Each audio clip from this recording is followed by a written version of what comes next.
धर्म अनुभूति है, विचार नहीं।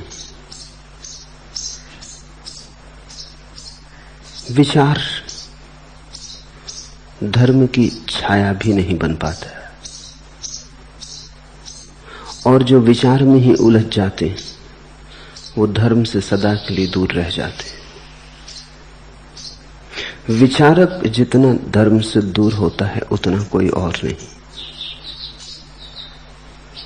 जिससे प्रेम एक अनुभव है, ऐसे ही परमात्मा भी एक अनुभव है। और अनुभव करना हो तो समग्रता से ही संभव है। विचार की प्रक्रिया मनुष्य का छोटा सा अंश है, और अंश भी बहुत सतही, बहुत गहरा नहीं। अंश भी अंतस्थल का नहीं, केंद्र का नहीं, परिधि का। ना हो तो भी आदमी जी सकता है। और अब तो विचार करने वाले यंत्र निर्मित हुए, उन्होंने तो बहुत बात साफ कर दी कि विचार तो यंत्र भी कर सकता है, मनुष्य की कुछ गरिमा नहीं। अरिस्टोटल या उस जैसे विचारकों ने मनुष्य को विचारवान प्राणी कहा है। अब उस परिभाषा को बदल देना चाहिए, क्योंकि अब तो कंप्यूटर विचार कर लेता है, और मनुष्य से ज्यादा दक्षता से, ज्यादा निपुणता से। मनुष्य से तो भूल भी होती है, कंप्यूटर से भूल की संभावना नहीं। मनुष्य की गरिमा उसके विचार में नहीं है, मनुष्य की गरिमा उसके अनुभव में है। जैसे तुम स्वाद लेते हो किसी वस्तु का, तो स्वाद केवल विचार नहीं है, घटा तुम्हारे रोए रोए में घटा, तुम स्वाद से मगन हुए।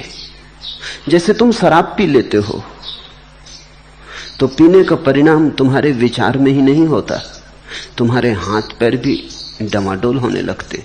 शराबी को चलते देखा, शराब रोए रोए तक पहुंच गई, चाल में भी झलकती, आंख में भी झलकती, उसके उठने बैठने में भी झलकती, उसके विचार में भी झलकती, लेकिन उसके समग्र को घेर लेती। धर्म तो शराब जैसा है, जो पिएगा वही जानेगा, जो पी के मस्त होगा वही अनुभव करेगा।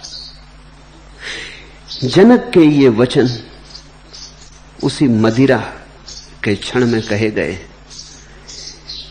इन्हें अगर तुम बिना स्वाद के समझोगे तो भूल हो जाने की संभावना है। तब इनका अर्थ तुम्हें कुछ और ही मालूम पड़ेगा। तब इनमें तुम ऐसे अर्थ जोड़ लोगे जो तुम्हारे, जैसे कि कृष्ण कहते हैं गीता में, सर्व धर्मान परित्यज्य मामेकम शरणम व्रज।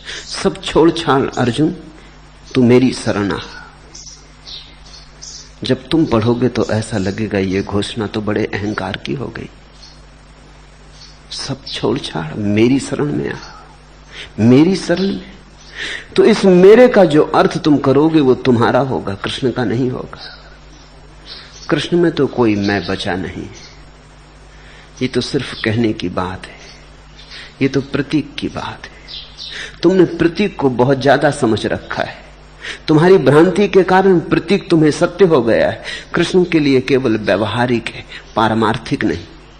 तुमने देखा, अगर कोई आदमी राष्ट्रीय झंडे पे थूक दे तो मारकाट हो जाए, झगड़ा हो जाए, युद्ध हो जाए। राष्ट्रीय झंडे पे थूक दिया। लेकिन तुमने कभी सोचा कि राष्ट्रीय झंडा राष्ट्र का प्रतीक है, और राष्ट्र पे तुम रोज थूकते हो, कोई झगड़ा खड़ा नहीं करता। पृथ्वी पे तुम थूक दो, कोई झगड़ा खड़ा नहीं होता। जब भी तुम थूक रहे हो, तुम राष्ट्र पर ही थूक रहे हो। कहीं भी थूको, राष्ट्र पे थूकने से कोई झगड़ा खड़ा नहीं होता। राष्ट्र का जो प्रतीक है, संकेत मात्र, ऐसे तो कपड़े का टुकड़ा है, लेकिन उस पर अगर कोई थूक दे तो युद्ध भी हो सकते। मनुष्य प्रतीकों को बहुत मूल्य दे देता है। इतना मूल्य जितना उनमें नहीं है। मनुष्य अपने अंधेपन में प्रतीकों में जीने लगता है। कृष्ण जब मैं शब्द का प्रयोग करते हैं तो केवल व्यवहारिक है। बोलना है इसलिए करते हैं, कहना है इसलिए करते हैं, लेकिन कहने और बोलने के बाद वहां कोई मैं नहीं।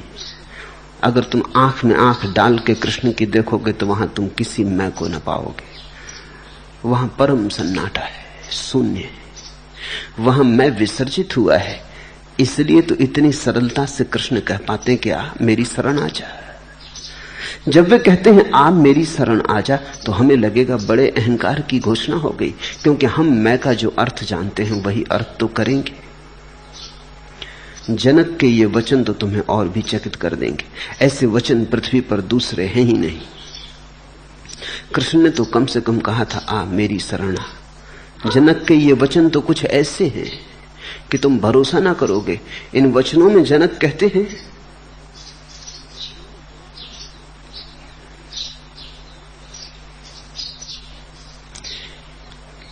कि अहो अहो मेरा स्वभाव, अहो मेरा प्रकाश, आश्चर्य, ये मैं कौन हूं?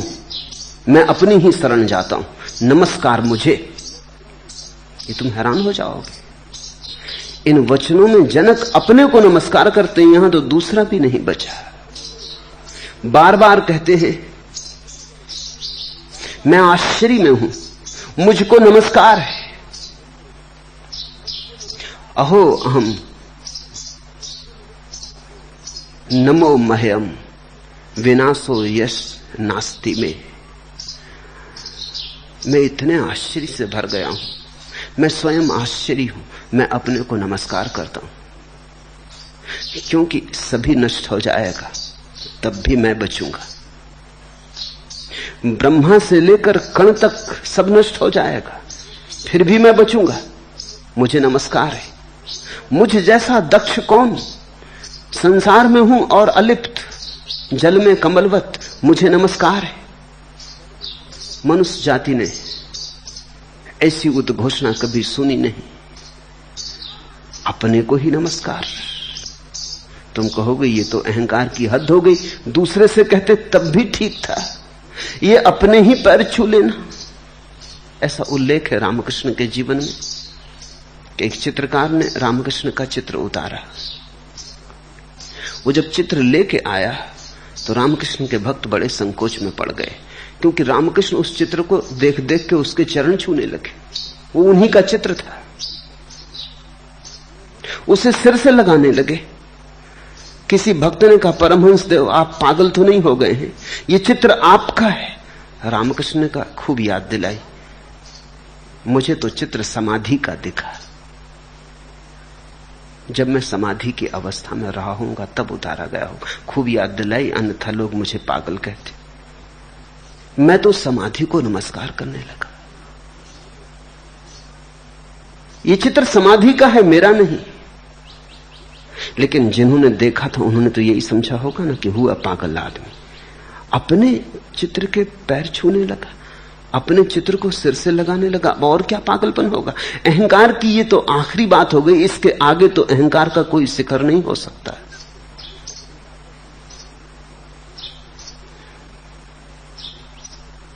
जनक इन वचनों में मस्ती में बोल रहे, एक स्वाद उत्पन्न हुआ है। मगन हो गए। नाच सकते होते मीरा जैसे तो नाचे होते।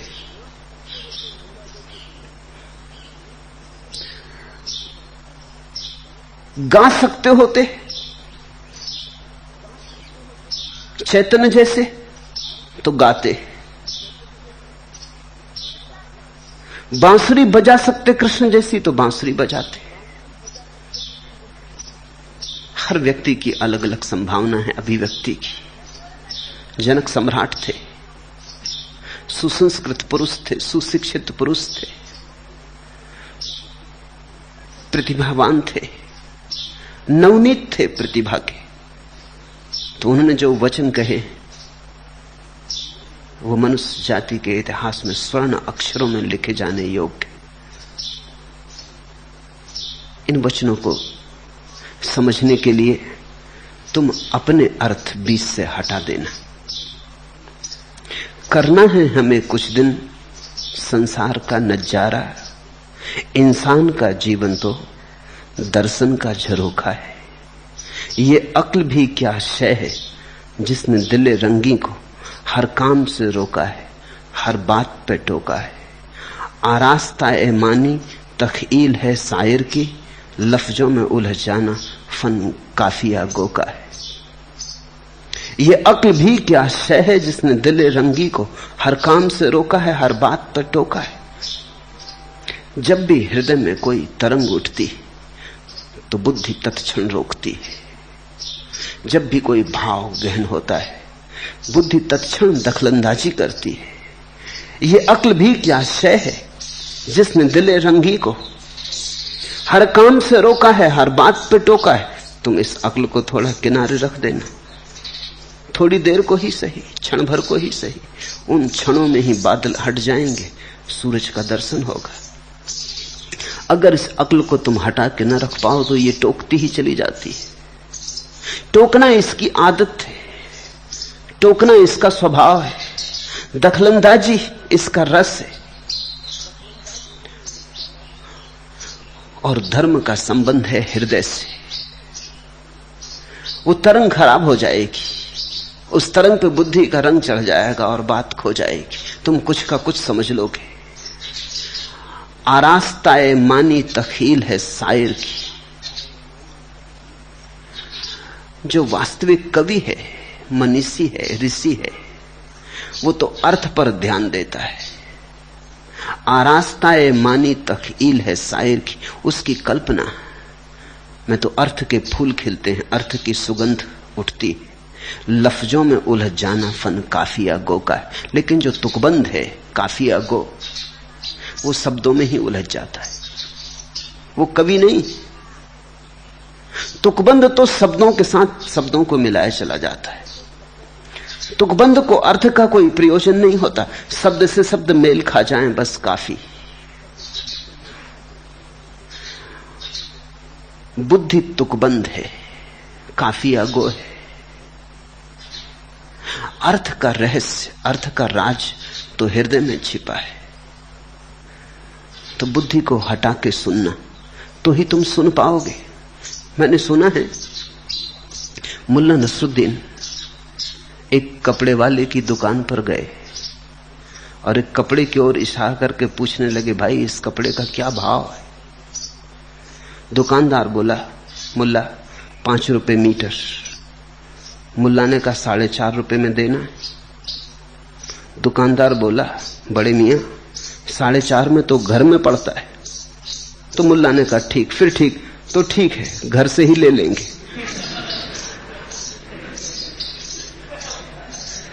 आदमी अपना अर्थ डाले चला जाता है।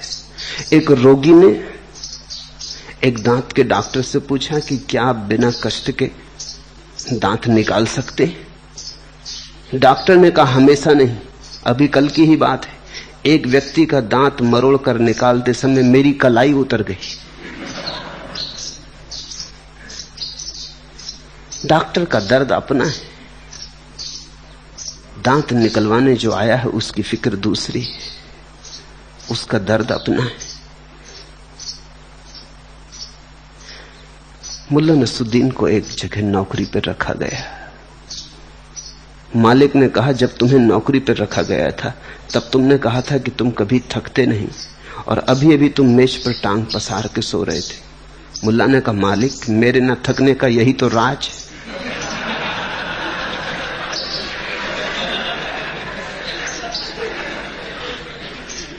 हम अपने अर्थ डाले चले जाते हैं,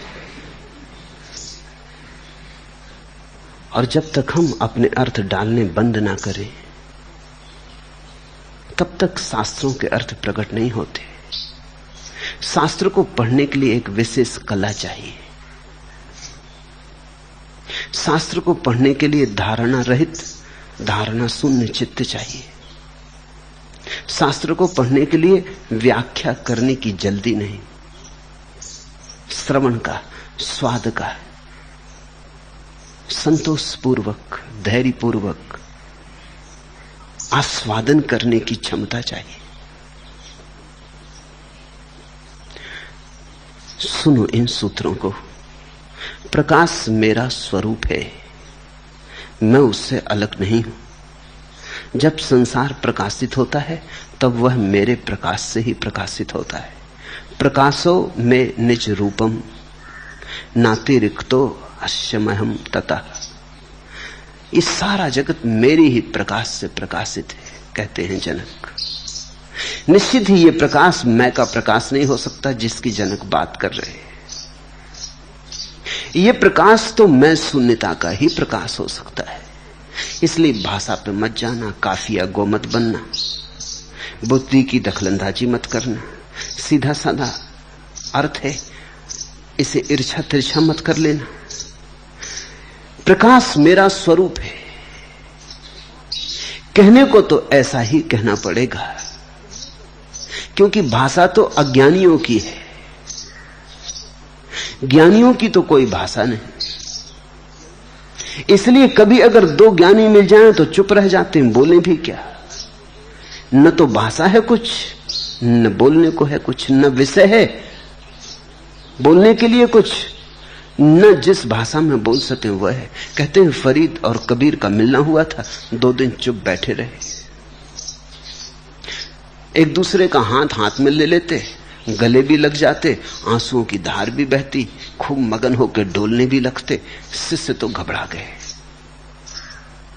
शिष्यों की बड़ी आकांक्षा थी कि दोनों बोलेंगे तो हम पे वर्षा हो जाएगी, कुछ कहेंगे तो हम सुन लेंगे,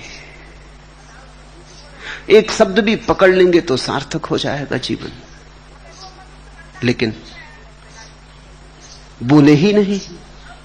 2 दिन बीत गए, वो 2 दिन बड़े लंबे हो गए। शिष्य प्रतीक्षा कर रहे हैं और कबीर और फरीद चुप बैठे। अंततः जब विदा हो गए, कबीर विदा कराए फरीद को, तो फरीद के शिष्यों ने पूछा क्या हुआ, बोले नहीं आप। ऐसे तो आप सदा बोलते, हम कुछ भी पूछते हैं तो बोलते, और हम इसी आशा में तो आपको मिलाए कबीर से कि कुछ आप दोनों के बीच होगी बात, कुछ रस बहेगा, तो हम अभागे भी थोड़ा बहुत उसमें से पी लेंगे। दोनों किनारों को पास कर दिया था, गंगा बहेगी, हम भी स्नान कर लेंगे, लेकिन गंगा बही ही नहीं। मामला क्या हुआ? फरीद ने कहा कबीर और मेरे बीच बोलने को कुछ न था, न बोलने की कोई भाषा थी, न पूछने को कुछ था, न कहने को कुछ था बहुत कुछ, धारा बही भी, गंगा बही भी, लेकिन शब्द की न थी, मौन की थी। यही कबीर से उनके शिष्यों ने पूछा कि क्या हुआ, आप चुप क्यों हो गए? आप तो ऐसे हो गए जैसे सदा से गूंगे हो। कबीर ने कहा पागलो, अगर फरीद के सामने बोलता तो अज्ञानी सिद्ध होता, जो बोलता वही अज्ञानी सिद्ध होता। ना बोले ही जहां काम चलता हो वहां बोलने की बात ही कहां। जहां सुई से काम चलता हो वहां तलवार पागल उठाते। यहां बिना बोले चल गया, खूब धारा बही, देखा नहीं कैसे आंसू बहे, कैसी मस्ती रही। शब्द की कोई जरूरत नहीं दो ज्ञानियों के बीच।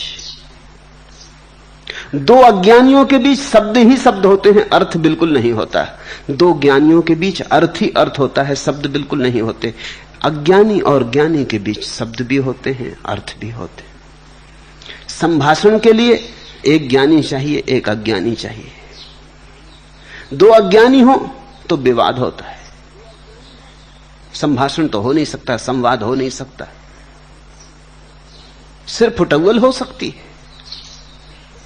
दो ज्ञानी हो, शब्द से संवाद नहीं होता, किसी और गहन लोक में केंद्रों का मिलन होता, सम्मिलन हो जाता है। संवाद की जरूरत क्या? बिन कहे बात पहुंच जाती है, बिन बताए दर्शन हो जाता है। एक अज्ञानी और एक ज्ञानी के बीच संवाद की संभावना है। ज्ञानी बोलने को राजी हो, अज्ञानी सुनने को राजी हो तो संवाद हो सकता है। शास्त्रों के वचन एक अर्थ में सदा विरोधाभासी, पैराडॉक्सिकल, क्योंकि शास्त्र जो कहते हैं वो कहा नहीं जा सकता और जो नहीं कहा जा सकता उसको कहने की चेष्टा करते। अनुकंपा है कि किन्हीं बुद्ध पुरुषों ने कहने की चेष्टा की है उसको जो नहीं कहा जा सकता। आंखें हमारी उठाने की आकांक्षा की है उस तरफ जहां हम आंखें उठाना भूल ही गए। हमें आकाश के थोड़े दर्शन कराए, हम तो जमीन पर सरकते रेंगते, हमने सिर उठाना बंद कर दिया है। कहते हैं मंसूर को जब फांसी लगी और जब वो सूली पर लटका हुआ हंसने लगा तो कोई 1 लाख लोगों की भीड़ थी, उनमें से किसी ने पूछा मंसूर तुम हंस क्यों रहे हो? मंसूर ने कहा मैं इसलिए हंस रहा हूं कि चलो ये अच्छा ही हुआ कि फांसी लगी, तुमने कम से कम थोड़ा आंख तो ऊपर उठा के देखा।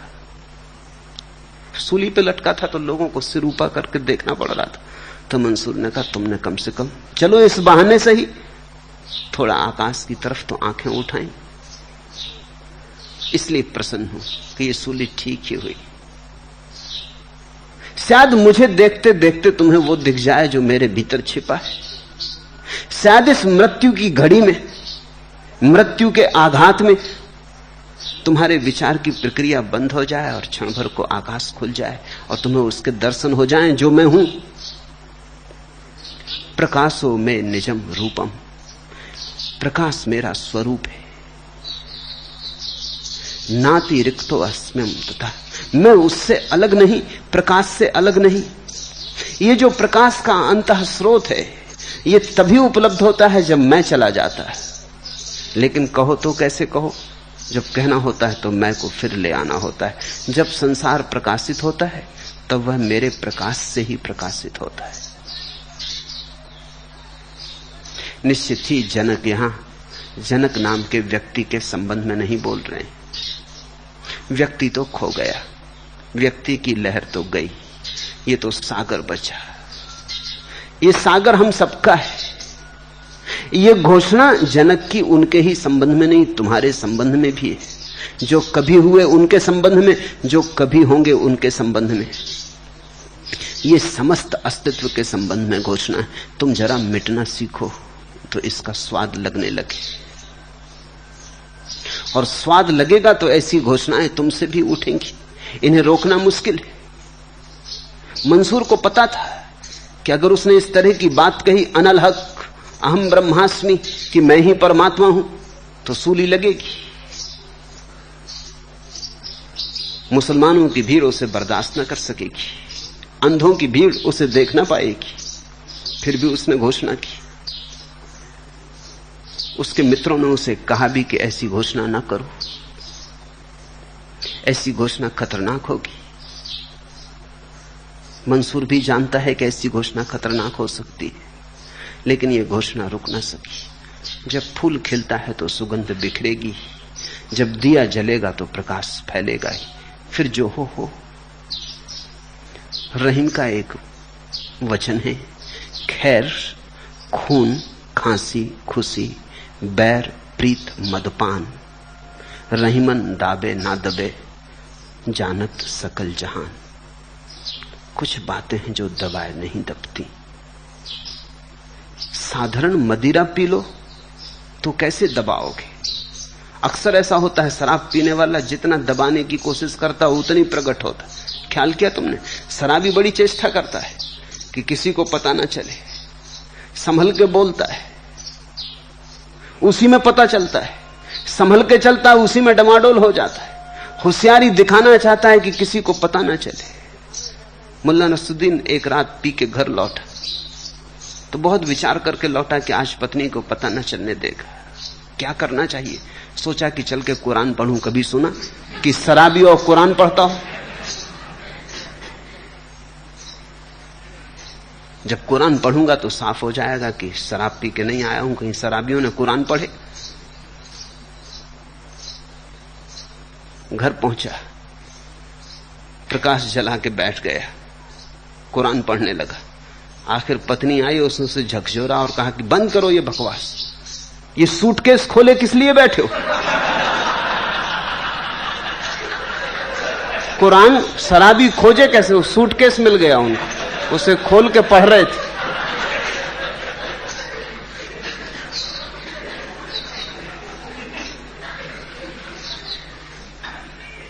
ऐसे छिपाना संभव नहीं है।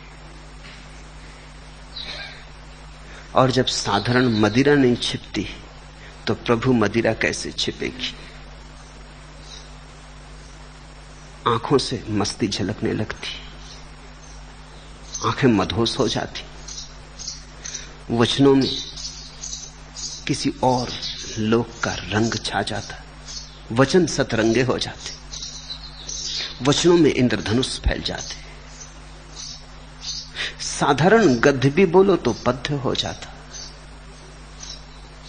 बात करो तो गीत जैसी मालूम होने लगती, चलो तो नृत्य जैसा लगता है। नहीं, छिपता नहीं। खैर खून खांसी खुशी बैर प्रीत मदपान, रहीमन दाबे ना दबे जानत सकल जहान। उद्घोषणा होके रहती, सत्य स्वभावता उद्घोषक है। जैसे ही सत्य की घटना भीतर घटती, तुम्हारे अनजाने उद्घोषणा होने लगती। जनक ने ये शब्द सोच सोच के नहीं कहे हैं, सोच सोच के कहते तो संकोच खा जाते। अभी अभी अष्टावक्र को लाए हैं, अभी अभी अष्टावक्र ने थोड़ी सी बातें कही हैं और जनक को घटना घट गई। संकोच करते, अगर बुद्धि से हिसाब लगाते, कहते क्या सोचेंगे अष्टावक्र कि मैं अज्ञानी और ऐसी बातें कह रहा हूं। ये तो परम ज्ञानियों के योग है। इतने जल्दी कहीं घटना घटती, अभी सुना और घट गई, ऐसा कहीं हुआ है? समय लगता, जन्म जन्म लगते, बड़ी दुभरी यात्रा है, खड़क की धार पे चलना होता। सब बातें याद आई होती और सोच के कहा होता कि इतने दूर तक ऐसी घोषणा मत करो। लेकिन ये घोषणा अपने से हो रही, ये मैं तुम्हें याद दिलाना चाहता हूं। जनक कह रहे हैं ऐसा कहना ठीक नहीं, जनक से कहा जा रहा है ऐसा कहना ठीक। आश्चर्य है कि कल्पित संसार अज्ञान से मुझ में ऐसा भासता है जैसे सीपी में चांदी, रस्सी में सांप, सूर्य की किरणों में जल भासता है। अहो विकल्पितम विश्वम अज्ञानान्मयी भासते, रूप्यम सुक्तो फणि रजो वारी सूर्य करे यथा।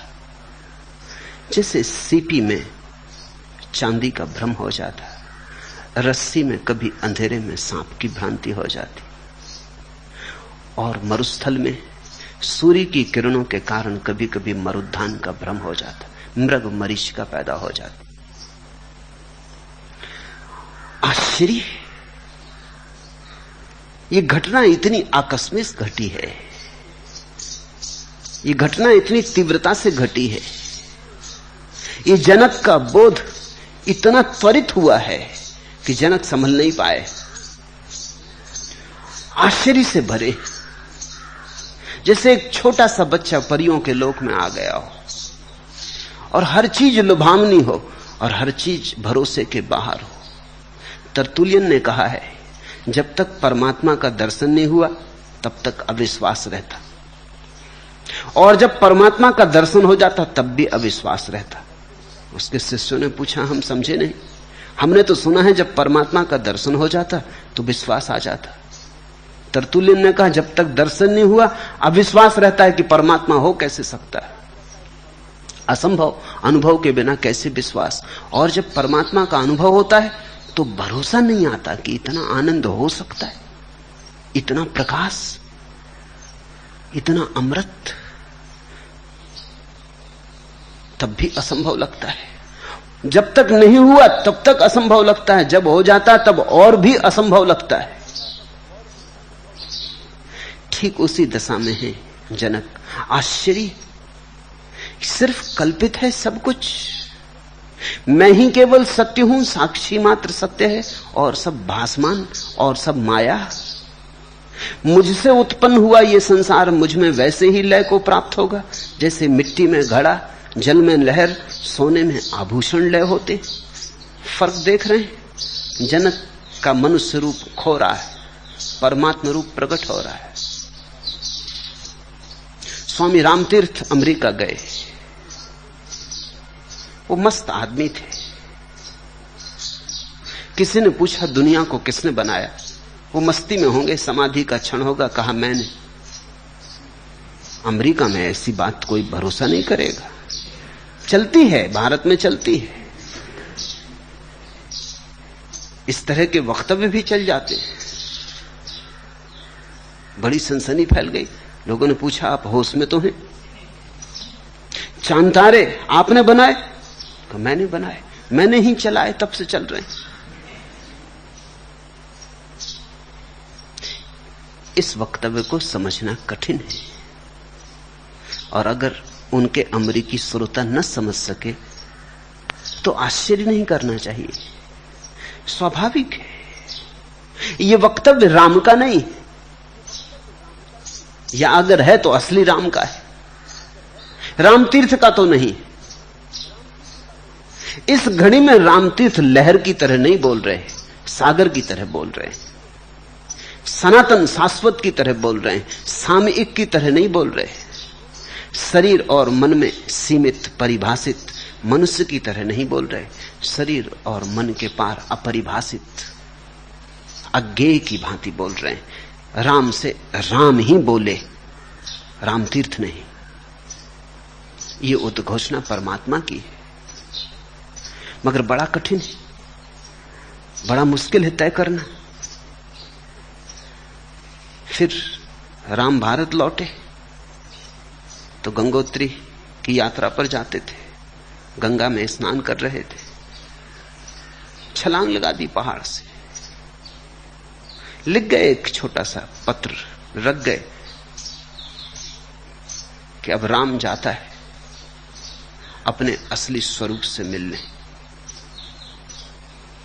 पुकार आ गई, अब इस देह में न रह सकूंगा, विराट ने बुलाया। अखबारों ने खबर छापी कि आत्महत्या कर ली। ठीक है, अखबार भी ठीक कहते, नदी में कूद गए, आत्महत्या हो गई। राम से पूछे कोई तो राम कहेंगे तुम आत्महत्या किए बैठे हो, मुझको कहते हो मैंने आत्महत्या कर ली। मैंने तो सिर्फ सीमा तोड़ के विराट के साथ संबंध जोड़ लिया, मैंने तो बाधा हटा दी बीच से। मैं मरा थोड़ी, मरा था, अब जीवंत हुआ, अब विराट के साथ जुड़ा। वो जो छोटी सी जीवन की धार थी अब सागर बनी। मैंने सीमा छोड़ी, आत्मा थोड़ी। आत्मा तो मैंने अब पाई, सीमा छोड़ के पाई। इसलिए इसे सदा याद रखना जरूरी है कि जब कभी तुम्हारे भीतर समाधि सघन होती है, जब समाधि के मेघ तुम्हारे भीतर गिरते हैं, तो जो वर्षा होती है वो तुम्हारे अहंकार अस्मिता की नहीं, वो वर्षा तुमसे पार से आती है, तुमसे अतीत है।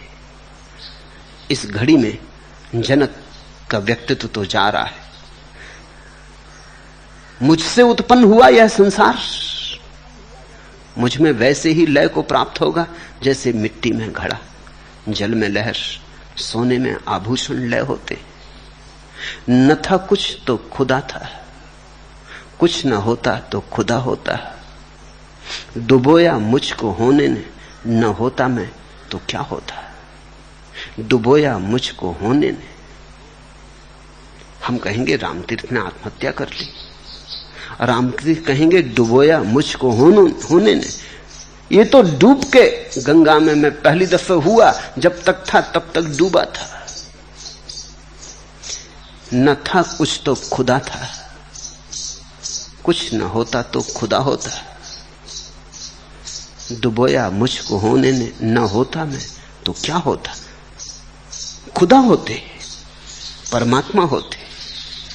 ये जो होने की सीमा है, इस सीमा को जब वस्त्र की भांति कोई उतार कर रख देता है तो सत्य के दर्शन होते। जैसे सांप अपनी केंचुली से निकल जाता है सरक कर, ऐसी ही घटना जनक को घटी। अष्टावक्र ने कैटालिटिक की तरह काम किया होगा। वैज्ञानिक कैटालिटिक एजेंट की बात करते, वे कहते हैं कि कुछ तत्व किन्हीं घटनाओं में सक्रिय रूप से भाग नहीं लेते, लेकिन उनकी मौजूदगी के बिना घटना नहीं घटती। तुमने देखा वर्षा में बिजली चमकती। वैज्ञानिक कहते हैं कि ऑक्सीजन और हाइड्रोजन के मिलने से पानी बनता है, लेकिन हाइड्रोजन और ऑक्सीजन का मिलन तभी होता है जब बिजली मौजूद हो। अगर बिजली मौजूद ना हो तो मिलन नहीं होता। यद्यपि बिजली कोई भी हिस्सा नहीं लेती, हाइड्रोजन और ऑक्सीजन के मिलने में बिजली कोई भी हाथ नहीं बटाती, सिर्फ मौजूदगी। इस तरह की मौजूदगी को वैज्ञानिकों ने नाम दिया है कैटालिटिक एजेंट। गुरु कैटालिटिक एजेंट है, वो कुछ करता नहीं, पर उसकी बिना मौजूदगी के कुछ होता भी नहीं। उसकी मौजूदगी में कुछ हो जाता है, यद्यपि करता वो कुछ भी नहीं, लेकिन सिर्फ उसकी मौजूदगी से समझना, सिर्फ उसकी ऊर्जा तुम्हें घेरे रहती। उस ऊर्जा के घेराव में तुम में बल उत्पन्न हो जाता। बल तुम्हारा है। गीत फूटने लगते, गीत तुम्हारे। घोषणाएं घटने लगती, घोषणाएं तुम्हारी, लेकिन गुरु की मौजूदगी के बिना शायद घटती भी नहीं। अष्टावक्र की मौजूदगी ने कैटालिटिक एजेंट का काम किया। देख के उस सौम्य, शांत, परम अवस्था को जनक को अपना भूला घर याद आ गया होगा। झांक के उन आंखों में देखकर अपरंपार विस्तार, अपने भूले बिसरी संभावना स्मरण में आ गई होगी। सुन के अष्टावक्र के वचन सत्य में पगे, अनुभव में पगे, स्वाद जग गया होगा। कहते हैं एक व्यक्ति ने सिंह पाल रखा था, छोटा सा बच्चा था, आंखें भी न खुली थी तब उसे घर ले आया था। उस सिंह ने कभी मांसाहार न किया था, खून का उसे कोई स्वाद भी न था। वो शाकाहारी सिंह था, साग सब्जी खाता, रोटी खाता, उसे पता ही न था, पता का कोई कारण भी न था। लेकिन एक दिन यह आदमी बैठा था अपनी कुर्सी पर, इसके पैर में चोट लगी थी और खून थोड़ा सा झलका था। सिंह भी पास में बैठा था, बैठे बैठे उसने जीभ से वो खून चाट लिया। बस एक क्षण में रूपांतरण हो गया। सिंह गुर्राया, उस गुर्राहट में हिंसा थी। अभी तक वो जैनी था, अचानक सिंह हो गया। अभी तक शाकाहारी था, तो शुद्ध साग सब्जी खा के जैसी आवाज निकल सकती थी निकलती थी। हालांकि ये भी कोई मांसाहार कर नहीं लिया था, जरा सा खून चखा था, लेकिन याद आ गई। रोए रोए में सोई हुई सिंह की विस्मृत क्षमता जाग गई। कोई जग उठा, किसी ने अंगड़ाई ले ली। जो सोया था उसने आंख खोली, वो गुर्रा के उठ खड़ा हुआ। फिर उसने हमले शुरू कर दिए। फिर उसे घर में रखना मुश्किल हो गया, फिर उसे जंगल में छोड़ देना पड़ा। इतने दिन तक वो सोया सोया था। आज पहली दफा उसे याद आई कि मैं कौन। अष्टावक्र की छाया में जनक को याद आई कि मैं कौन। और ये वचन अगर जनक ने सोच के कहे होते तो कह ही ना सकते थे, संकोच पकड़ लेता। ये कोई आसान है कहना? मुझसे उत्पन्न हुआ यह संसार मुझ में वैसे ही लय को प्राप्त होगा जैसे मिट्टी में घड़ा, जल में लहर और सोने में आभूषण लय होते।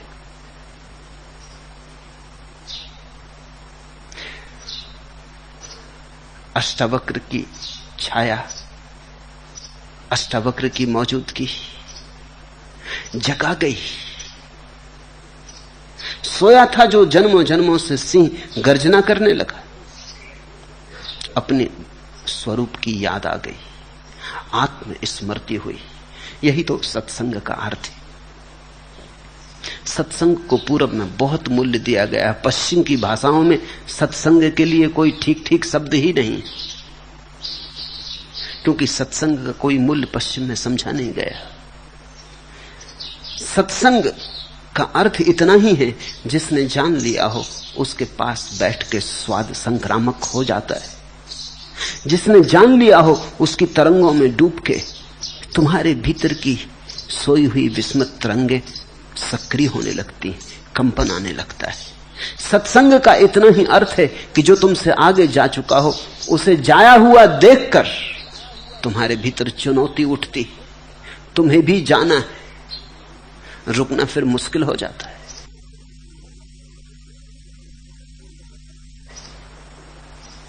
सत्संग का अर्थ गुरु के वचन सुनने से उतना नहीं जितनी गुरु की मौजूदगी पीने से, जितना गुरु को अपने भीतर आने देने, जितना गुरु के साथ एक लय में बद्ध हो जाने से। गुरु एक विशिष्ट तरंग में जी रहा है। तुम जब गुरु के पास होते हो तब उसकी तरंगें तुम्हारे भीतर भी वैसी ही तरंगों को पैदा करती।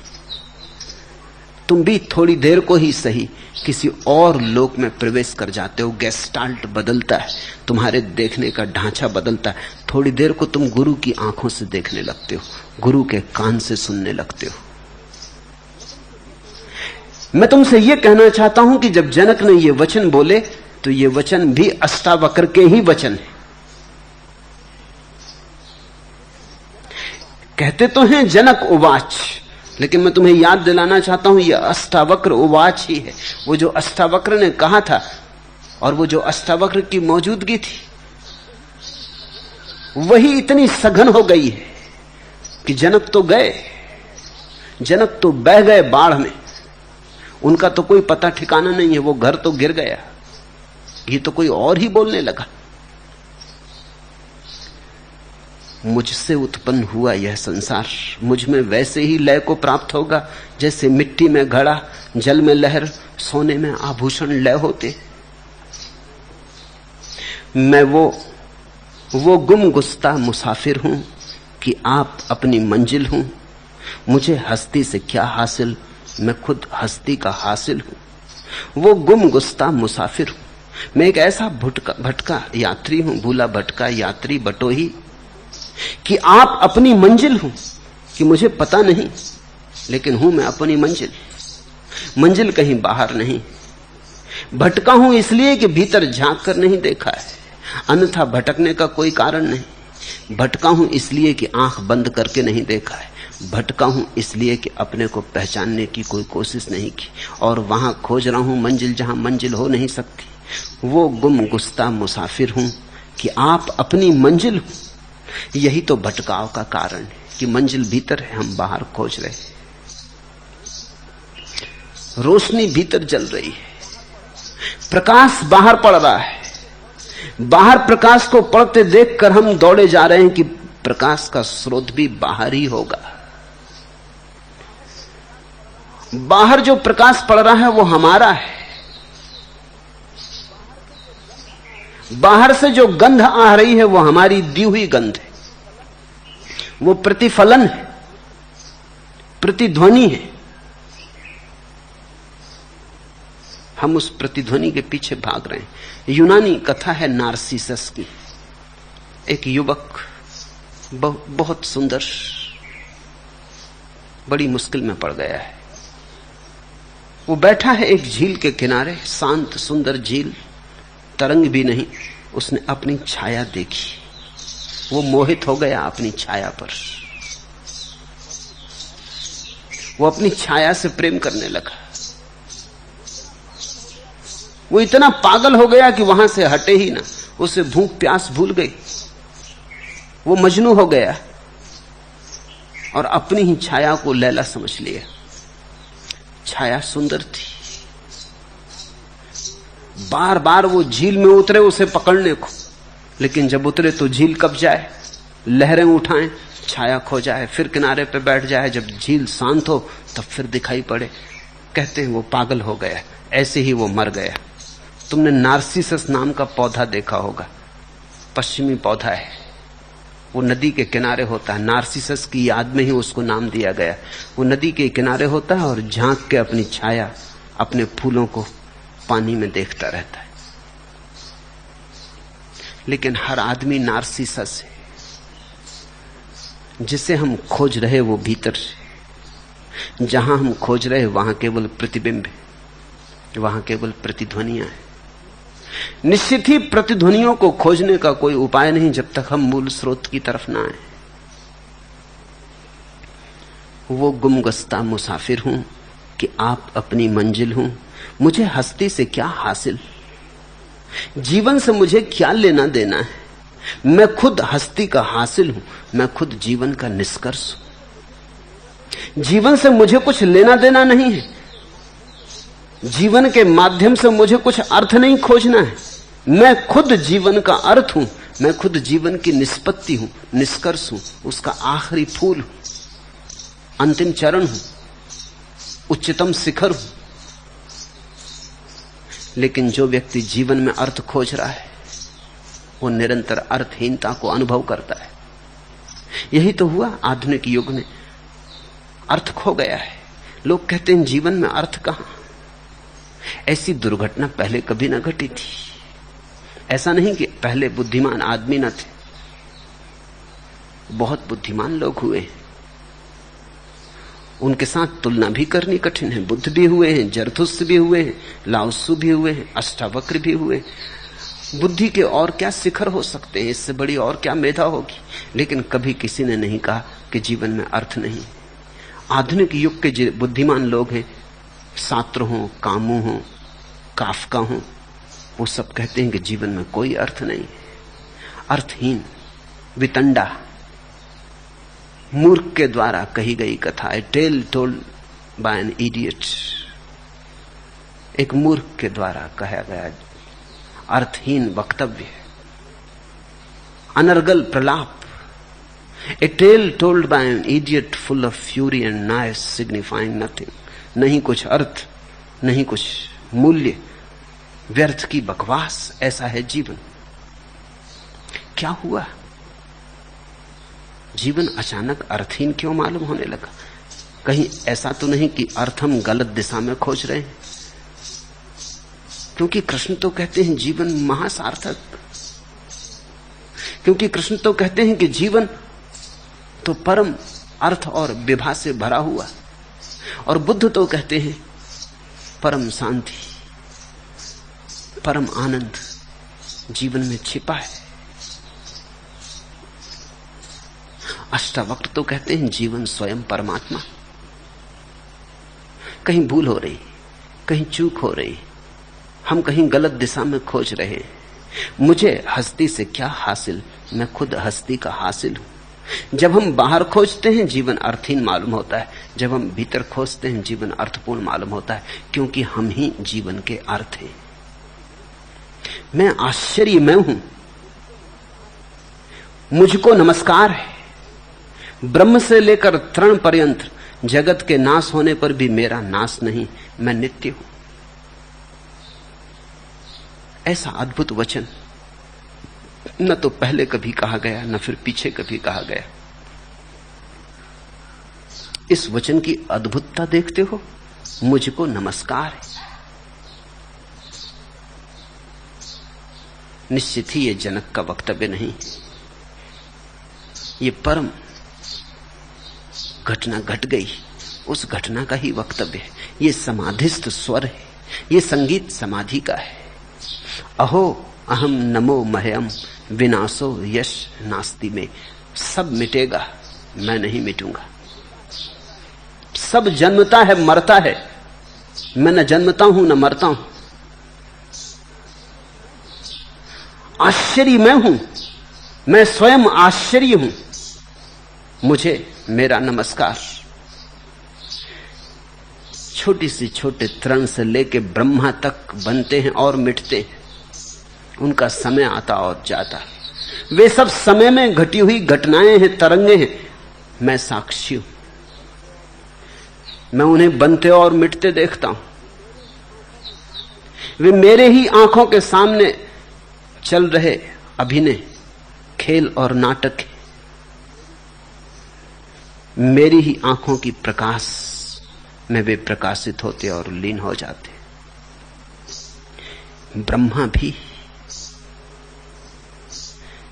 जिनकी तुम मंदिरों में पूजा करते हो, ब्रह्मा विष्णु महेश, वे आते हैं और जाते हैं। सिर्फ एक तत्व इस जगत में ना आता ना जाता, वह तुम ही हो। तुमसे मुक्त तुम ही। और जब तुमसे मुक्त हो तब तुम पाओगे कि चरणों में अपने ही झुक गए। तब तुम पाओगे भीतर विराजमान है परम प्रभु। तब तुम पाओगे जिसे तुम खोजते थे वो तुम्हारे भीतर सदा से मौजूद प्रतीक्षा करता था। मैं आश्चर्य में हूं, मुझको नमस्कार है। मैं आश्चर्य में हूं, मैं देहधारी होता हुआ भी अद्वैत हूं। दो दिखाई पड़ता हूं फिर भी अद्वैत हूं। वो दो दिखाई पड़ना सिर्फ ऊपर ऊपर है। जैसे एक वृक्ष में बहुत सी शाखाएं दिखाई पड़ती, अगर तुम शाखाएं गिनो तो अनेक है, अगर तुम वृक्ष के नीचे उतरने लगो तो पेड़ में आके एक हो जाता है। ऐसे ही ये जो अनेक रूप दिखता है संसार, वो भी अपने मूल में आके एक हो जाता है। ये एक का ही फैलाव है। मैं आश्चर्य में हूं, मुझको नमस्कार है। मैं देहधारी होता हुआ भी अद्वैत हूं, न कहीं जाता हूं न कहीं आता हूं और संसार को घेर कर स्थित हूं। सुनो, जनक कह रहे हैं कि संसार को घेर कर स्थित हूं, संसार को मैंने घेरा है। मैं संसार की परिभाषा हूं, मैं असीम हूं, संसार मेरे भीतर। साधारणतः हम देखते हैं हम संसार के भीतर है। ये तो अपूर्व क्रांति हुई, ये तो गेस्टाल्ट पूरा बदला। जनक कहते हैं संसार मेरे भीतर है। जिससे आकाश में बादल उठते हैं और खो जाते, ऐसे युग मुझ में आते और विलीन हो जाते। मैं निराकार, साक्षी रूप, दृष्टा मात्र, सबको घेर कर खड़ा हूं। इसे तुम समझो। बच्चे थे तुम कभी, तब एक आकार घिरा था तुम्हारे आकाश में, बचपन का। फिर तुम जवान हो गए, वो रूप खो गया। फिर दूसरा बादल घिरा, नया आकार तुमने लिया, तुम जवान हो गए। बच्चे थे तब तुम्हें काम वासना का कोई भी पता न था, कोई समझाता तो भी तुम समझ ना पाते। फिर तुम जवान हुए, नई वासना उठी, वासना ने नए वस्त्र पहने, नया रंग खिला, तुम्हारे जीवन ने नया ढांचा पकड़ा। फिर तुम बूढ़े होने लगे, जवानी भी गई, जवानी का शोरगुल भी गया, वो वासना भी बह गई। अब तुम्हें हैरानी होती कि कैसे तुम उन वासनाओं में उतर सके। अब तुम चकित होकर सोचते हो कि मैं ऐसा मूढ़ था, कि मैं ऐसा अज्ञानी था। हर बूढ़े को एक ना एक दिन, अगर वो सच में जीवन को जरा भी देखने में सफल हो पाया है, तो ये बात आश्चर्य से भरती है कि मैं कैसी कैसी चीजों के पीछे भागा। धन, पद, मोह, स्त्री, पुरुष, कैसी कैसी चीजों के पीछे भागा, क्या क्या खोजता फिरा। मैं खुद खोजता फिरा, भरोसा नहीं आता कि मैं और ऐसे सपने में हो सकता था। अरब में एक कहावत है कि अगर जवान आदमी रो ना सके तो जवान नहीं, और अगर बूढ़ा आदमी हंस ना सके तो बूढ़ा नहीं। जवान आदमी अगर रो ना सके तो जवान नहीं, क्योंकि जो रो नहीं सकता, जो अभी आंसू नहीं बहा सकता, उसका भाव कुंठित है, उसके जीवन में तरंग नहीं, मौज नहीं। जो पीड़ित नहीं हो सकता वो जवान नहीं, पथरीला है, उसका हृदय खिला नहीं, अनखिला रह गया है। और बूढ़ा जो हंस ना सके पूरे जीवन पर और अपने पर कि कैसी मूढ़ता है, कैसा मजाक है, तो बूढ़ा नहीं। बूढ़ा वही है जो हंस सके सारी मूढ़ता पर, अपनी और सबकी, और कहे खूब मजाक चल रहा है। लोग पागल हुए भागे जा रहे हैं उन चीजों के पीछे जिनका कोई भी मूल्य नहीं। उसे अब दिखाई पड़ता है कोई भी मूल्य नहीं। कभी तुम जवान, कभी तुम बूढ़े, कभी बादल एक रूप लेता, कभी दूसरा, कभी तीसरा, लेकिन तुमने ख्याल किया कि भीतर तुम एक ही हो। जिसने देखा था बचपन उसी ने जवानी देखी, जिसने देखी जवानी उसी ने बुढ़ापा देखा। तुम दृष्टा हो। वो जो देखने वाला पीछे खड़ा है वो वही का वही है। रात तुम सोते हो तब तुम्हारा दृष्टा सपने देखता है। जब सपने भी नहीं रह जाते, सिर्फ गहरी तंद्रा होती, सुसुप्ति होती, तब तुम्हारा दृष्टा सुसुप्ति देखता है कि खूब गहरी नींद। इसलिए तो सुबह उठ के तुम कभी कहते हो रात खूब गहरी नींद लगी। किसने देखी? अगर तुम पूरे के पूरे सो गए थे और तुम्हारे भीतर कोई देखने वाला ना बचा था तो किसने देखी, किसने जानी, किसको ये खबर मिली, कौन ये कह रहा है? सुबह उठ के कौन कहता है कि रात में गहरी नींद सोया? अगर तुम सो ही गए थे तो जानने वाला कौन था? जरूर तुम्हारे भीतर कोई जागता रहा, कोई एक कोने में दिया जलता रहा और देखता रहा कि गहरी नींद बड़ी विश्रांतिमयी, बड़ी आह्लादकारी, बड़ी शांत। स्वप्न की भी कोई तरंग नहीं, कोई तनाव नहीं, कोई विचार नहीं, कोई देखता रहा। सुबह उसी देखने वाले ने कहा है कि रात बड़ी गहरी नींद रही। रात सपने भरे रहे तो सुबह तुम कहते हो रात सपनों में गई। न मालूम कैसे कैसे दुख स्वप्न देखे। जरूर देखने वाला सपनों में खो नहीं गया था, जरूर देखने वाला सपना हो नहीं गया था। देखने वाला अलग ही खड़ा रहा था। फिर दिन में तुम खुली आंख का दुनिया देखते हो। दुकान पर तुम दुकानदार हो, मित्र के साथ तुम मित्र हो, शत्रु के साथ तुम शत्रु हो, घर आते हो पत्नी के साथ पति हो, बेटे के साथ पिता हो, पिता के साथ बेटे हो, फिर हजार हजार रूप ये भी तुम देखते हो। लेकिन तुम इन सब के पार देखने वाले हो। कभी सफलता देखते हो, कभी विफलता, कभी बीमारी, कभी स्वास्थ्य, कभी सौभाग्य के दिन, कभी दुर्भाग्य के दिन।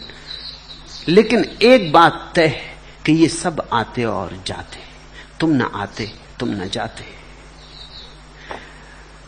मैं आश्चर्य में हूं, मुझको नमस्कार। मैं देहधारी होता हुआ अद्वैत, न कहीं जाता, न कहीं आता, न क्वचित गंता, न क्वचित आगंता, न जाता न आता, बस हूं। ये होना मात्र ही स्वरूप है। और संसार को घेर कर स्थित हूं, और संसार को मैंने घेरा। यही तो तुम्हारा संसार है। ये संसार तुम्हारे भीतर है, तुम इस संसार के भीतर नहीं। तुम इसके मालिक हो, तुम इसके गुलाम नहीं। तुम जिस क्षण चाहो पंख फैला दो और उड़ जाओ। अगर तुम इसके भीतर हो तो अपनी मर्जी से हो, किसी की जबरदस्ती से नहीं। इतना तुम्हें ख्याल रहे, फिर कुछ अड़चन नहीं। फिर अगर तुम बंधन में पड़े हो अपनी मर्जी से तो बंधन भी बंधन नहीं है। फिर तुम्हारी जो मर्जी, फिर तुम्हें जो करना हो करो। लेकिन एक बात मत भूलना कि तुम करता नहीं हो, करता फिर एक रूप है। भोगता नहीं हो, भोगता एक रूप है। तुम साक्षी हो, वही तुम्हारी शाश्वतता है। पूरब में हमारा सबसे बड़ा खोज का जो लक्ष्य रहा है वो उसे खोज लेना है जो समयातीत है, कालातीत है। जो समय की धारा में बनता बिगड़ता है वो प्रतिबिंब, जो समय के पार खड़ा है साक्षीवत, वही सत्य है।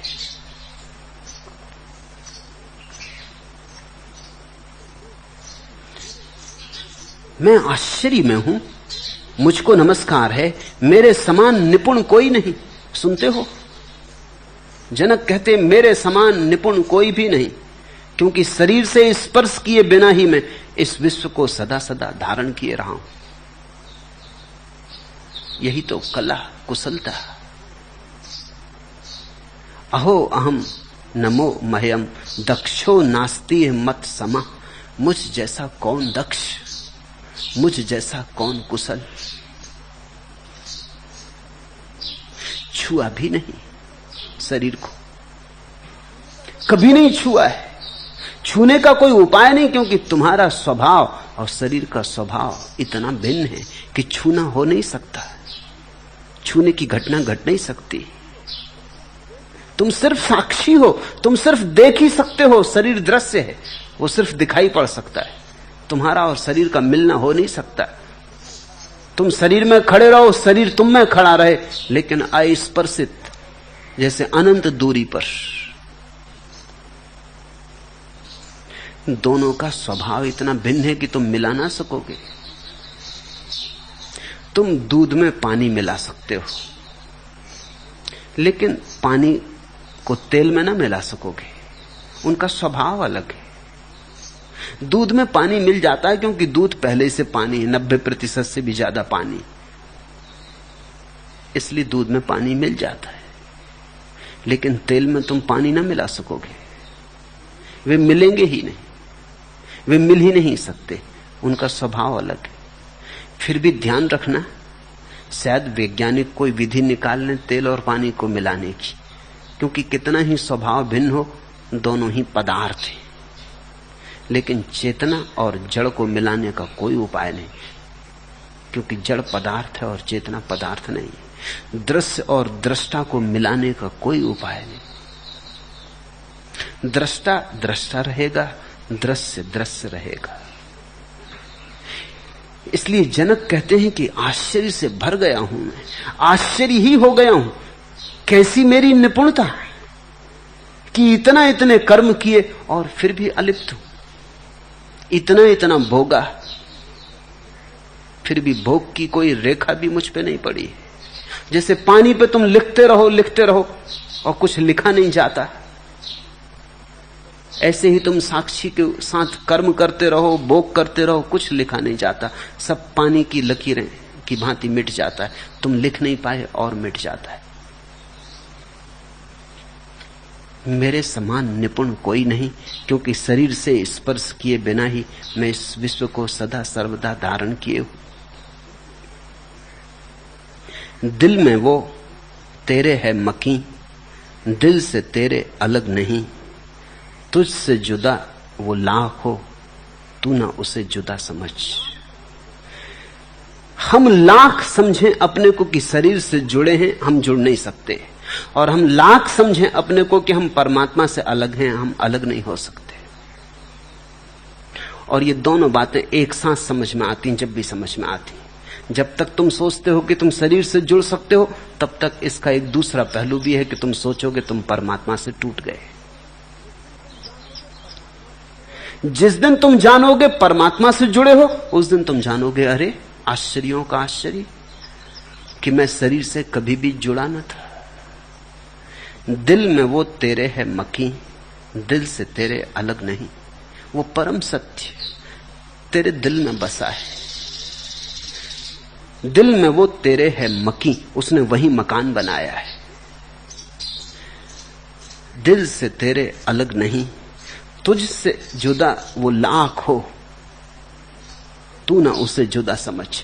भला कितना ही तुझे प्रतीत होता रहे कि जुदा है जुदा है, पर जुदा मत समझना, क्योंकि जुदा होने का उपाय नहीं। परमात्मा से अलग होने की कोई व्यवस्था नहीं, और संसार के साथ एक होने का कोई उपाय नहीं। यद्यपि जो नहीं हो सकता उसी को करने में हम जन्मों जन्मों से लगे रहे। जिस दिन तुम भी जागोगे, और निश्चित किसी दिन जागोगे, क्योंकि जो सोया है वो कब तक सोएगा, क्योंकि जो सोया है जागना उसका स्वभाव है, तभी तो सो गया है। जो सोया है सोने में ही खबर दे रहा है कि जाग भी सकता है, जागना उसकी संभावना है।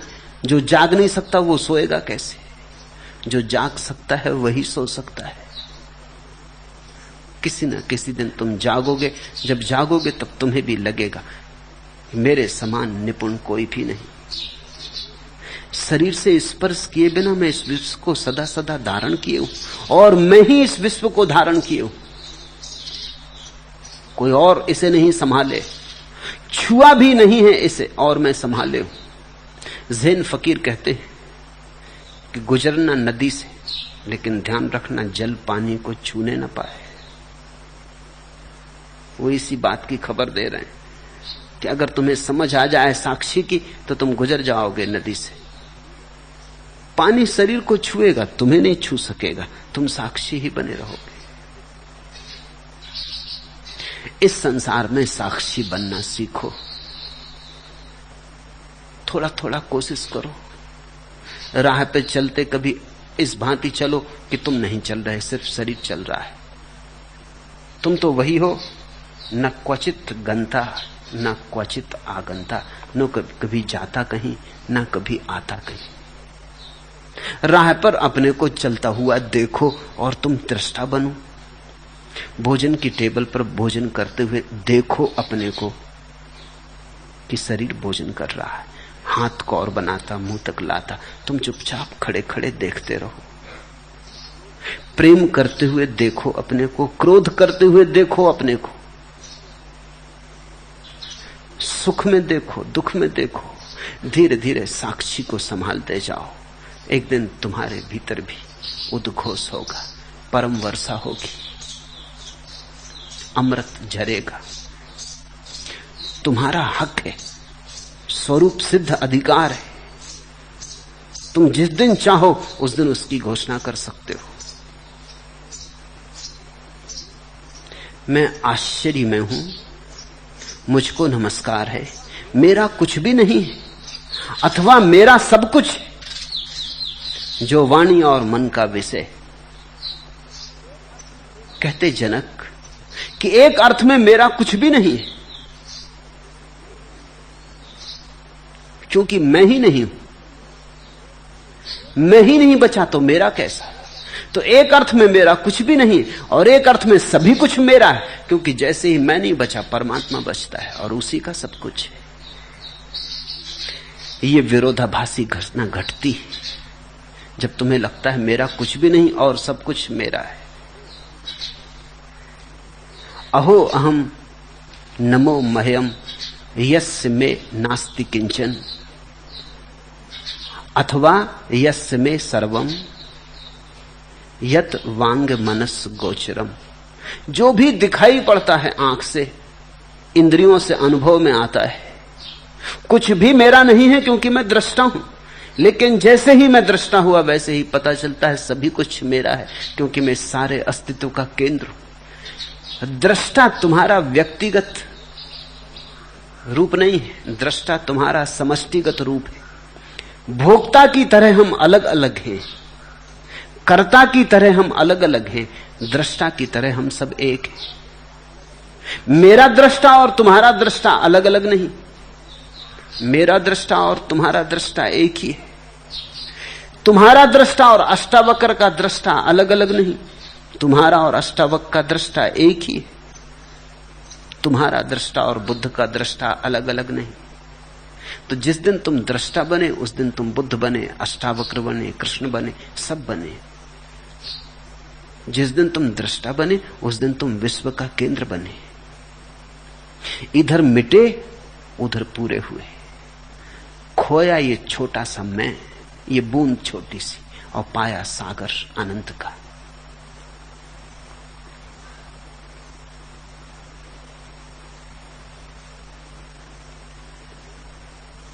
ये सूत्र आत्म पूजा के सूत्र हैं। ये सूत्र कह रहे हैं कि तुम ही हो भक्त, तुम ही हो भगवान। ये सूत्र कह रहे हैं तुम ही हो आराध्य, तुम ही हो आराधक। ये सूत्र कह रहे हैं कि तुम्हारे भीतर दोनों मौजूद हैं, मिलन हो जाने दो दोनों का। ये सूत्र बड़ी अनूठी बात कह रहे हैं। झुक जाओ अपने ही चरणों में, मिट जाओ अपने ही भीतर, डूब जाओ अपने ही भीतर। तुम्हारा भक्त और तुम्हारा भगवान तुम्हारे भीतर है। हो जाने दो मिलन, वहां हो जाने दो सम्मिलन। वहीं घटेगी क्रांति जब भीतर तुम्हारा भक्त और भगवान मिलकर एक हो जाएगा। न भगवान बचेगा न भक्त, कोई बचेगा। अरूप, निर्गुण, सीमातीत, कालातीत, समयातीत, क्षेत्रातीत। द्वैत नहीं बचेगा, अद्वैत बचेगा। इन अद्वैत के क्षणों की जो पहली झलकें हैं उन्हीं को हम ध्यान कहते हैं। इसी अद्वैत की झलकें जब फिर होने लगती हैं तो हम सविकल्प समाधि कहते हैं। और जब इस अद्वैत की झलक शाश्वत हो जाती है, ऐसी स्थिर हो जाती है कि फिर छूटने का उपाय नहीं रह जाता, तब इसी को हम निर्विकल्प समाधि कहते हैं। ये दो तरह से घट सकता है, या तो मात्र बोधपूर्वक, जैसा जनक को घटा, सिर्फ समझ लेने मात्र से, पर बड़ी प्रज्ञा चाहिए, बड़ी प्रखरता चाहिए, बड़ी त्वरा चाहिए, बड़ी धार चाहिए तुम्हारे भीतर फिर चैतन्य की, तो ये घटना तत्क्षण घट सकती है। अगर तुम पाओ ऐसा घटता है तो ठीक, अगर तुम पाओ ऐसा नहीं घटता तो इन सूत्रों को बैठ के दोहराते मत रहना, इन सूत्रों को दोहराने से ना घटेगा। ये सूत्र ऐसे हैं कि अगर सुन के घट गया तो घट गया, चूक गए सुनते वक्त तो फिर उनको तुम लाख दोहराओ ना घटेगा, क्योंकि पुनरुक्ति से नहीं घटने वाला है। पुनरुक्ति से तुम्हारे मस्तिष्क में धार नहीं आती, धार मरती। तो एक तो उपाय है कि इन सूत्रों को सुनते ही घट जाए, घट जाए तो घट जाए, तुम कुछ कर नहीं सकते उसमें। अगर न घटे तो फिर तुम्हें धीरे धीरे ध्यान से फिर सविकल्प समाधि, सविकल्प समाधि से फिर निर्विकल्प समाधि, उसकी यात्रा करनी पड़े। छलांग लग जाए तो ठीक, नहीं तो फिर सीढ़ियों से उतरना पड़े। छलांग लग जाए तो लग जाए, किसी को लग सकती है। सभी आश्चर्य संभव है क्योंकि तुम आश्चर्यों के आश्चर्य हो, इसलिए इसमें असंभव कुछ भी नहीं है। यहां मुझे सुनते सुनते किसी को छलांग लग सकती, अगर तुम बीच में ना आओ, अगर तुम अपने को अलग रख दो, अगर तुम अपनी बुद्धि को उतार के रख दो, जैसे जूते और कपड़े उतार के रख देते हो, अगर तुम शुद्ध नग्न चैतन्य से मेरे सामने हो जाओ तो ये छलांग लग सकती, जैसी जनक को लगी वैसी तुम्हें लग सकती है। लग जाए ठीक, उपाय नहीं है इसमें। फिर तुम ये नहीं पूछ सकते कि हम कैसे इंतजाम करें इसके लगाने का। अगर इंतजाम पूछा तो ये नहीं लगती, फिर दूसरा उपाय, फिर पतंजलि तुम्हारा मार्ग है, फिर महावीर, फिर बुद्ध, फिर अष्टावक्र तुम्हारे मार्ग नहीं है।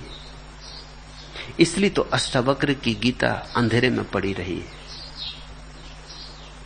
इतनी त्वरा, इतनी तीव्रता, इतनी मेधा मुश्किल से मिलती। जन्मों जन्मों तक कोई निखार के आया होता है तो ये घटना घटती है, मगर घटती है। कभी 100 में एक आध को मगर घटती है। ऐसे मनुष्य जाति के इतिहास में बहुत से उल्लेख हैं जब कोई छोटी मोटी घटना ने क्रांति कर दी। मैंने सुना है बंगाल में एक साधु हुए,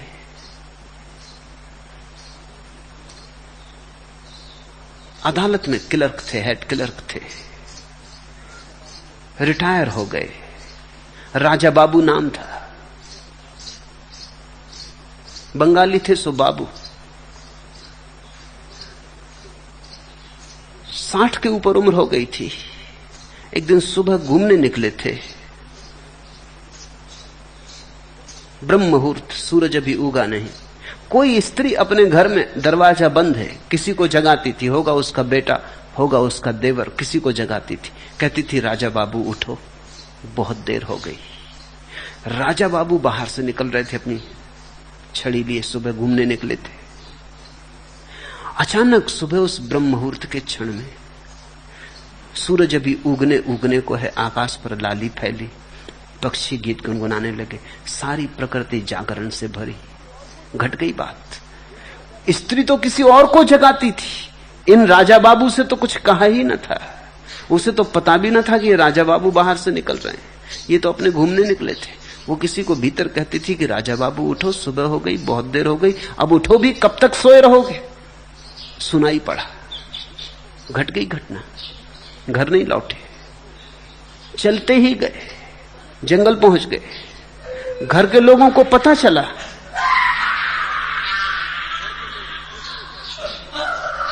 घर के लोग खोजने गए, मिले जंगल में, पूछा क्या हो गया, हंसने लगे, कहा बस हो गया, राजा बाबू जग गए, अब जाओ।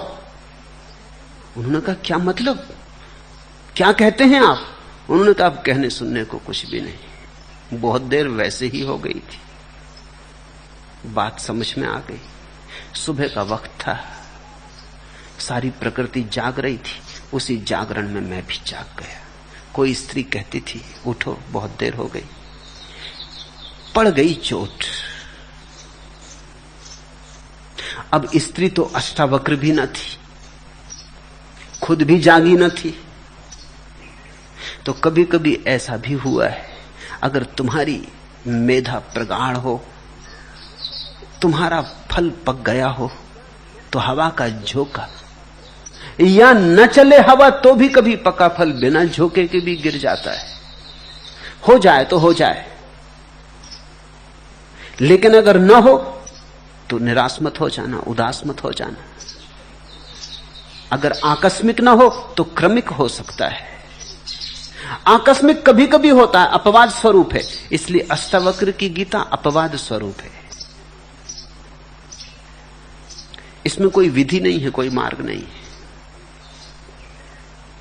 जापान में ज़ेन परंपरा के दो स्कूल हैं, दो परंपराएं। एक परंपरा है सडन एनलाइटनमेंट, तत्क्षण संबोधि। वो जो कह रहे हैं वो वही जो अष्टावक्र कहते। उनका गुरु कुछ नहीं सिखाता, आके बैठ जाता है, कुछ मौज हुई तो बोल देता है, हो जाए हो जाए। ऐसे एक गुरु को एक सम्राट ने अपने महल में आमंत्रित किया। वो गुरु आया, वो मंच पर चढ़ा, सम्राट बड़ी उत्सुकता से प्रतीक्षा करता था, वो बैठा है शिष्य भाव से। उस गुरु ने मंच पर बैठ के थोड़ी देर इधर उधर देखा, जोर से टेबल पर मुक्के मारे, उठा और चला गया। वो सम्राट चौंक कर रह गया कि ये क्या हुआ। उसने अपने वजीर से पूछा, वजीर ने कहा उन्हें मैं जानता हूं, इससे ज्यादा महत्वपूर्ण व्याख्यान उन्होंने कभी दिया ही नहीं, मगर समझे तो समझे, नहीं समझे तो नहीं समझे।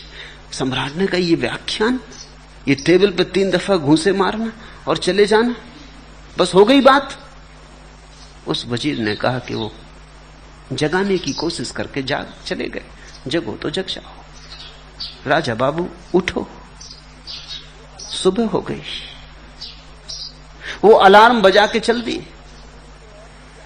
उस वजीर ने कहा मैंने इन गुरु के और भी व्याख्यान सुने हैं, मगर इससे ज्यादा प्रगाढ़ और इससे ज्यादा सचेतन करने वाला व्याख्यान उन्होंने कभी दिया ही नहीं।